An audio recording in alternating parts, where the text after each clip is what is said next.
प्रिय भाइयों और बहनों, हम आपके लिए एक शुभ समाचार लेकर आए हैं। 1 जनवरी 2025 से हम आपके साथ 365 प्रेरणादायक विषय साझा करेंगे।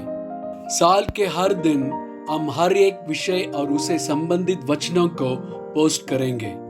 हम आपको इन संदेशों को सुनने, चिंतन करने और आत्मसात करने के लिए प्रोत्साहित करते हैं। यह संदेश आपके जीवन को आशीर्वाद दें और आपके विश्वास को मजबूत करें। कृपया हमारे इस कार्यक्रम को सब्सक्राइब करें और इसे अपने मित्रों और परिवार के साथ साझा करें। धन्यवाद।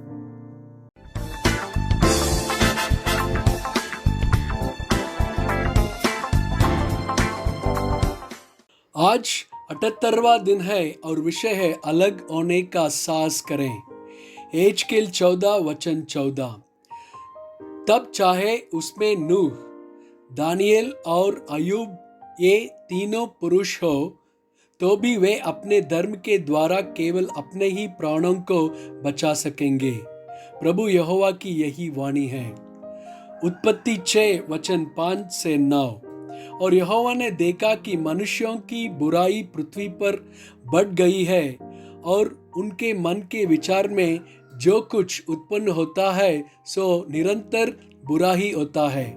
और यहोवा पृथ्वी पर मनुष्य को बनाने से पछताया और वह मन में अति खेदित हुआ।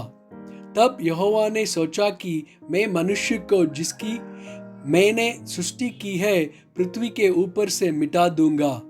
क्या मनुष्य, क्या पशु, क्या रेंगने वाले जंतु, क्या आकाश के पक्षी, सबको मिटा दूंगा, क्योंकि मैं उनके बनाने से पछताता हूँ। परंतु यहोवा के अनुग्रह की दृष्टि नूह पर बनी रही। नूह की वंशावली यह है।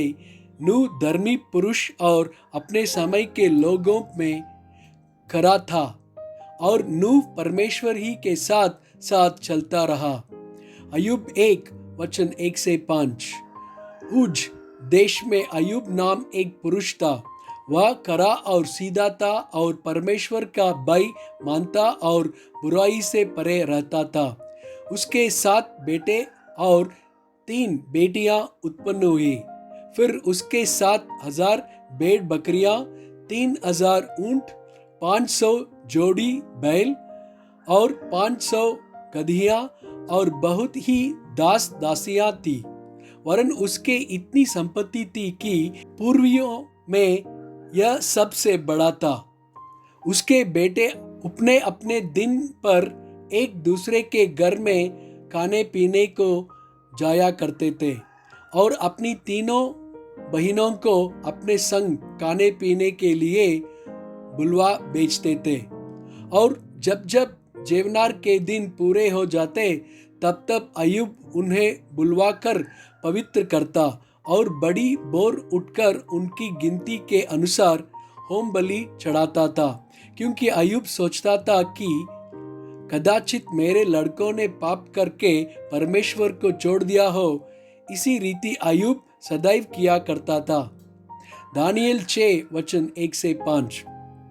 दारा को यह अच्छा लगा कि अपने राज्य के ऊपर 120 ऐसे अधिपति ठहराए जो पूरे राज्य में अधिकार रखें। और उनके ऊपर उसने 3 अध्यक्ष, जिनमें से दानियल एक था, इसलिए ठहराए कि वे उन अधिपतियों से लेखा लिया करें और इस रीति राजा की कुछ हानि न होने पाए। जब यह देखा गया कि दानियल में उत्तम आत्मा रहती है, तब उसको उन अध्यक्षों और अधिपतियों से अधिक प्रतिष्ठा मिली। वरन राजा यह भी सोचता था कि उसको सारे राज्य के ऊपर ठहराए। तब अध्यक्ष और अधिपति राजकार्य के विषय में दानियल के विरुद्ध दोष ढूंढने लगे, परंतु वह विश्वास योग्य था और उसके काम में कोई भूल व दोष न निकला और वे ऐसा कोई अपराध व दोष न पा सके। तब वे लोग कहने लगे, हम उस दानियेल के परमेश्वर की व्यवस्था को छोड़ और किसी विषय में उसके विरुद्ध कोई दोष न पा सकेंगे। आमीन।